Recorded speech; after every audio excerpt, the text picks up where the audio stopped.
कहानी की शुरुआत होती है, हमें बताया जाता है कि फ्यूचर में सभी सरकारी जेलों का कंट्रोल प्राइवेट कंपनियों के हाथ में चला जाएगा और यह कंपनी जेल में रहने वाले कैदियों की जिंदगी भी खरीद लेगी और इन कैदियों की जिंदगी का इस्तेमाल वो अमीर लोगों के एंटरटेनमेंट के लिए करती है। ये लोग इंसान की जिंदगी की कीमत लेकर जेल के अंदर उनके साथ अनेक तरह के खेल खेलते हैं। कहानी की शुरुआत होती है, हमें कैदियों से भरा एक बस को दिखाया जाता है जो कि चाइनीज के एक ऐसे जेल में ले जाया जा रहा है। यहाँ पर लाखों की संख्या में मुजरिम खड़े होते हैं और उनसे पूछा जाता है कि वह किस जुर्म के चलते यहाँ पर आए हैं और वह यहाँ पर किस चीज की सजा काट रहे हैं। अब इन सभी कैदियों में से रिकी नाम का एक लड़का था और वह इस हत्या के जुर्म में 10 साल की सजा सुनाई गई थी। और यहाँ पर बाकी कैदियों से काफी अलग था क्योंकि वह किसी की भी बात न मानकर खुद के बनाए नियमों पर चलता था और जाहिर सी बात है कि यह सब जेल के गार्ड को बिल्कुल भी पसंद नहीं आई होगी। अब यहाँ पर जब चेकिंग के दौरान रिकी की बारी में रिजेक्टर मशीन का अलार्म बज गया, यह देखकर यहाँ के सभी गार्ड उस पर झपट पड़े। यह देखकर यहाँ के गार्ड ने उसे एक एक्सरे मशीन पर चिपका दिया और पाया कि उसके शरीर के अंदर बहुत सारी गोलियां धसी हुई हैं। अब गार्ड ने पूछा कि अबे पहले तू कहाँ रहता था और तूने डॉक्टर को इन गोलियों से निकालने को क्यों नहीं कहा? तो उसने कहा तुम लोग नहीं समझ पाओगे,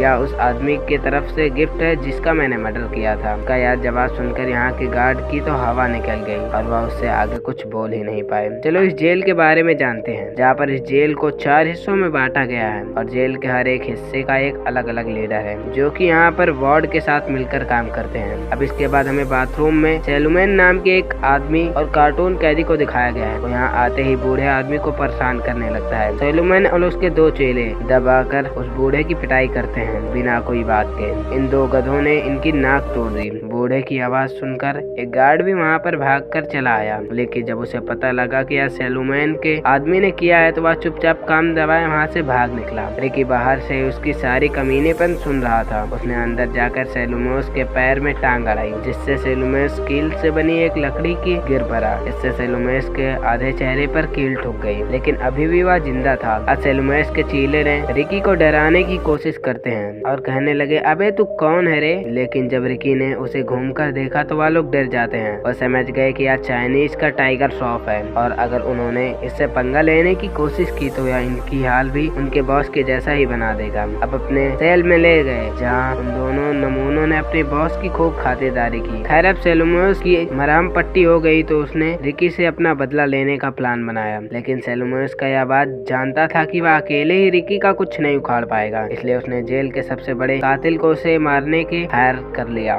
उसे हाथी पहलवान नाम से पुकारा जाता था जेल के कैदी से, और ये इंसानी हाथी है। अब तक यह 50 कैदियों का कत्ल कर चुका है। अब सेलुमोस ने गार्ड को घूस देकर यह हाथी को बाहर निकलवाया और अगले दिन वह हाथी ने रिकी को बाथरूम में घेर कर एक जोरदार घूसा मार दिया। अब भाई साहब रिकी का दिमाग भी सटक गया और वह एक ही मुक्के उसने इस हाथी की अंत का आहर बाहर कर दिया। अब इसके बाद जब हमें सेलुमोस ने रिकी के बीच में आने की कोशिश की तो रिकी ने उसे इतना जोर से घूसा मारा कि उसके पेट के आर पार हो गया। इससे सेलुमोस भी वहीं पर मर गया। इसके बाद जब गार्ड रिकी को लेकर जा रहे होते हैं तब वेस्ट विंग के लीडर हाई उसे मिलने के लिए आया। उसने उससे कहा कि अरे तू तो कमाल का बंदा है भाई, क्यों ना तू मेरी गैंग में शामिल हो जा। लेकिन रिकी ने इसका यह ऑफर ज्यादा पसंद नहीं आया, लेकिन इसके लिए वह ना भी नहीं करता है और वो यहाँ से चला गया। इसके बाद हमें रिकी के पास्ट को दिखाया गया है जहाँ पर इसके माँ बाप का जान चली गई थी। अब वह एक अनाथ बच्चा हो गया था और वह एक दिन जब वो अपने पेरेंट्स की कब्र पर गया तो उसने अपने रिकी के चाचा से मिला जो कि एक बहुत बड़ा कुंफू मास्टर था। उन्होंने रिकी को देखते ही पहचान लिया कि वह एक बहुत ही बड़ा कुंफू मास्टर बनेगा और इसके बाद वह रिकी को कुंफू सिखाना शुरू कर देते हैं। वह हर रोज उनकी प्रैक्टिस कब्रिस्तान में ही करने लगे हैं। अब रिकी को भी इसमें मजा आने लगा और वह ट्रेनिंग पर पूरी तरह ध्यान देने लगा। उसने अपने स्कूल जाने भी बंद कर दिए। समय गुजरता गया और रिकी अपनी कला में निखार चला गया और वह आखिर में वह अपनी छाती पर एक पत्थर तोड़कर अपने पूरे ट्रेनिंग को कंप्लीट कर लिया। सीन प्रेजेंट में आया और रिकी जेल के वार्ड हुक के पास लाया गया। इसका नाम की तरह इसके हाथ में भी एक हुक लगा होता है। अब वह गार्ड ने उसे बताया कि रिकी ने क्या किया है तो वह पागल आदमी गुस्से से भर गया और उसने अपना हुक रिकी के हाथ पर गड़ा दिया और उससे पूछा कि तेरे अंदर कितनी ताकत है, तेरी इस ताकत का राज क्या है। लेकिन रिकी ने जब जवाब नहीं दिया तो उसने रिकी की गर्लफ्रेंड का से एक फोटो दिखाया। फोटो देखकर वह उसकी गंदी वाली बेइज्जती करने लगा और यह देखकर रिकी को गुस्सा आया, जिससे गुस्से में उसने टेबल को ही तोड़ दिया। अब हुक को वार्निंग दी कि अगर तुम्हें जिंदा रहना है तुम अपने काम से काम रखो, मेरे बीच बिल्कुल न आना, क्योंकि 1 साल पहले रिकी की जिंदगी तो बहुत रंगीन थी। वो अपनी गर्लफ्रेंड फिकी से काफी प्यार करता था। ये दोनों बहुत ही जल्द एक दूसरे से शादी करने वाले थे, लेकिन ऐसा शायद इनकी किस्मत को मंजूर नहीं था। एक दिन जब फिकी घर जा रही थी तो उसने कुछ गुंडों को हॉस्पिटल के स्टूडेंट को अमीब बांटते हुए देखा। उन गुंडों ने फिकी को देख लिया था। अब वो उसे पकड़कर अपने बॉस के पास ले गए। बॉस ने अपनी गंदी नजरों से फिकी को देखने लगा, लेकिन वो अपनी जान बचाकर वहाँ से भाग निकली। लेकिन जब वह छत पर पहुँच गई, लेकिन अंधेरे की वजह से उसे कुछ दिखाई नहीं दे रहा था और वह सीधा छत से नीचे गिर गई, जिससे उसकी जान चली गई। मानो रिकी की तो पूरी जिंदगी उजड़ गई। इसलिए वो अपनी गर्लफ्रेंड का बदला लेने के लिए इस लीडर के पास गया। लीडर उस पर बहुत सारी गोलियां चलाता है, लेकिन ये सारी गोलियां उसके लगती है, लेकिन फिकी के खोने का दर्द के सामने ये सारी दर्द उसके लिए कुछ भी नहीं था। रिकी उसके पास जाकर एक ही घूंसे में उसका सर धड़ से अलग कर दिया।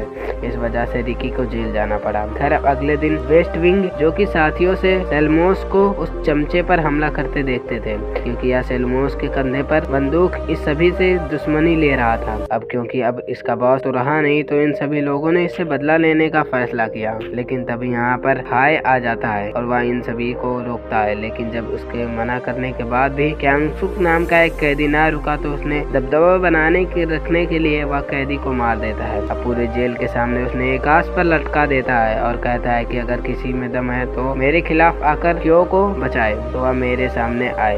अब ये लोग अपने साथी को बचाना तो चाहते थे, लेकिन हाय के सामने जाने की किसी की हिम्मत नहीं थी। अब रिकी कांग को बचाने के लिए आता है और इन दोनों की यहाँ पर फाइट होने लगती है। यहाँ पर रिकी की आँख में एक पाउडर डाल देता है ताकि वह कुछ दिखाई ना दे। अब इस मौके का फायदा उठाकर उसने रिकी के दाएं हाथ की एक नस काट दी और इससे रिकी का हाथ पैरालाइज हो जाता है। जिसके बाद रिकी ने पानी के फुहारे से अपनी आँख धोई और अपनी नस को फिर से हाथ से ही बांध लेता है और लड़ने के लिए फिर से तैयार हो गया। इसके बाद रिकी हाई के सर के पीछे एक भयानक थप्पड़ मारता है और यह थप्पड़ इतना जोरदार होता है कि उसकी आँख बाहर आ गई थी। अब हाई अपने आप को हारता देखकर अपने पेट पर एक कट लगा देता है और अपनी छोटी आंत का बाहर निकाल कर ताकि वह इससे फंदा बना ले और रिकी के गले में डालकर उसे मार सके। तो दोस्तों आप देख सकते हैं यहाँ कितने अजीबोगरीब काम कर रहे होते हैं। यह हाई और रिकी ने उसकी झोपड़ी पर ले गए और एक जोरदार घूसा मारकर, जिससे वह हाई को हमेशा के लिए गुड बाय कर देता है। अब उसे मरने के बाद रिकी ने उस आदमी को नीचे उतारा। अब असिस्टेंट विंग ने सिक्योरिटी के लिए बाकी के 3 लीडरों को भी यहाँ पर आने के लिए कहा। अगले दिन रिकी तो नाम के एक आदमी से मिला। अब क्योंकि एक लीडर ने उसकी जीभ काट दी थी, जिसे चलते वह बात नहीं कर पाता था, इसलिए रिकी ने उसे अपना बांसुरी दे दिया। बदले में खुश होकर उसने रिकी को कुछ अमीफ के पत्ते दिए। अब ये पर छानबीन करने पर रिकी को पता लगता है कि जेल के साउथ विंग में वहाँ पर लीडर और हुक मिलकर अमीफ की खेती करते हैं, जिसके बाद वह स्कूल के बच्चे को बेचा जाता है। अब क्योंकि किफी की मौत भी इसी अमीफ की वजह से हुई थी, अब इसलिए रिकी इससे रोकने का अपने जीवन का मकसद बना लेता है। और कुछ दिनों के बाद उन गैंग लीडरों को सो और रिकी की दोस्ती के बारे में पता लगता है, जिसके चलते उन्होंने सो को घिनौने तरीके से मार डाला और जेल से बाहर फेंक दिया, ताकि वह सभी कैदियों के लिए एक सबक बन जाए। इन सब में दिमाग से तेज था। नॉर्थ लीडर तेज वाले तारों से लड़ने में माहिर था और ईस्ट लीडर इन सब में शरीर में सबसे ज्यादा ताकतवर था। इन तीनों ने अपनी शक्तियों से मिलकर रिकी को काबू में कर लिया। इसके बाद इन लोगों ने इस एक रूम में लेकर जाकर बंद कर दिया, जिसके बाद ईस्ट विंग का लीडर अकेले में ही रिकी को लड़ने पहुंचा। लेकिन तभी यहाँ पर पूरा कमरा सीमेंट से भरने लगा। लेकिन फिर भी यहाँ पर रिकी ने किसी तरह अपने और ईस्ट विंग लीडर की जान बचाई। लेकिन इससे पहले रिकी को छू पाता था, उसके शरीर पर सीमेंट को टाइट होने लगा, जिस वजह से उसका शरीर पूरी तरीके से जम गया। अगले दिन जो इस पूरे जेल का मालिक था, वो अपने बेटे के साथ यहाँ पर पहुंचा। भारी शरीर होने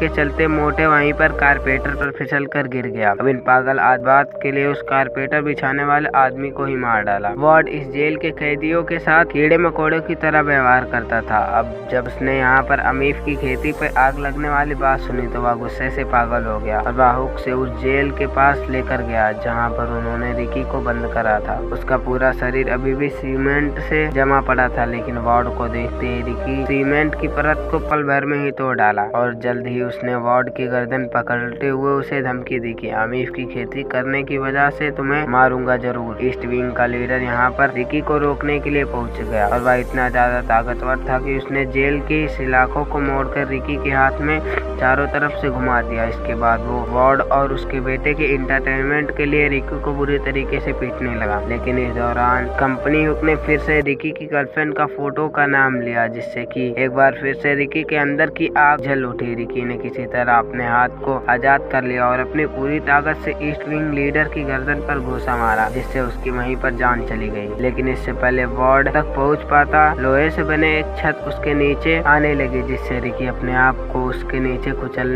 जाने से बचाने लगा। लेकिन वो वार्ड के आखिरी जाल में फंस गया और वह उसे वार्ड ने एक गड्ढे में दफन कर दिया। जिसके बाद इन लोगों ने बंदूक की नोक पर बाकी कैदियों से इस गड्ढे को भरने के लिए कहा। सभी कैदियों डरते डरते इस काम को करने लगे और उसे सांस लेने के लिए सिर्फ एक बांस दिया गया। अगले 7 दिन तक वह इसी तरह यहाँ पर गड्ढे में दफन रहा और 8वें दिन वार्ड ने यहाँ आकर उसी लाश को बाहर निकालने का हुक्म दिया, ताकि सभी को सबक मिल जाए कि उसके खिलाफ जाने का अंजाम क्या होता है। लेकिन जब उसे बाहर निकाला गया तो वह एकदम सही सलामत था, मरना तो दूर की बात है। वह अपने शरीर पर बंधी जंजीर को तोड़कर तुरंत बंदरों की तरह छलांग लगाकर बाहर आ गया। सभी कैदी उसे जिंदा देखकर बहुत खुश हो गए, लेकिन फिर भी एक हफ्ता बिना खाना पानी के बाद काफी कमजोर हो चुका था। इसलिए साउथ विंग के लीडर ने बड़ी आसानी से उसे पीट लिया। इसके बाद जब रिकी की आँख खुली तो वह अपने आप को एक लोहे के शिकंजे में के बीच पाया, जहाँ पर वह अगर थोड़ा सा भी हिलता तो उसकी जान जा सकती। अब वार्ड ने रिकी की ताकत से खुश होकर उसे अपने साथ मिलने के लिए कहा, लेकिन यहाँ पर रिकी ने इस बात के लिए उसे बेइज्जती कर दी। इस बात के लिए रिकी को और भी ज्यादा टॉर्चर किया गया था। अब यहाँ पर साउथ विंग के लीडर ने रिकी के मुंह में कुछ ब्लेड भर दिया और इसके बाद एक ब्लेड के मुंह में ताबड़तोड़ मुक्कों की बारिश करने लगा। लेकिन जैसे ही वह रुका, रिकी ने वह ब्लेड वार्ड के मुंह पर दे मारा। अब रात होने से पहले एक कैदी ने रिकी को आकर खाना दिया और उससे कहा कि तुम हिम्मत मत हारना। यह देखकर हुक रिकी के कमरे में गया